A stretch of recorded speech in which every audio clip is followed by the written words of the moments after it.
একটা বেশি হয়ে যায়। তো এখানে এই জায়গা থেকে আল্লাহ রাসূল সাল্লাল্লাহু আলাইহি ওয়াসাল্লাম এখানে নামাজ পড়াইতো এই মিনার থেকে। সামনে একটা মিনার আছে দেখেন, ওই মিনার থেকে আল্লাহ রাসূল সাল্লাল্লাহু আলাইহি ওয়াসাল্লাম সবসময় খুতবা দিত, জুমার খুতবা এই মিনার থেকে আল্লাহ রাসূল সাল্লাল্লাহু আলাইহি ওয়াসাল্লাম খুতবা দিত, বুঝছেন? সবাই দেখেন এই মিনার থেকে ওই ভাসি দিয়ে গেলে সব দেখা যাইত। তো ওখানে সব ব্যারিকেড দেওয়া আছে। তো সবাই দেখেন আলহামদুলিল্লাহ সামনে যাচ্ছি, রওজা যাচ্ছি। তো আসলে আমি পুরা ভিডিওটা করতে পারি না, কেন যেন ওই সিকিউরিটির জন্য একটু সমস্যা ছিল। তাই আপনারা দেখেন আলহামদুলিল্লাহ অনেক সিকিউরিটি দেখছেন।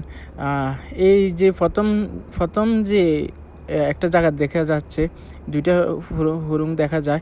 এই জায়গাটা আসলে সত্যি বলতে এই জায়গাটা কোনো আল্লাহ সাল্লাল্লাহু আলাইহি ওয়াসাল্লামের এখানে কবর না।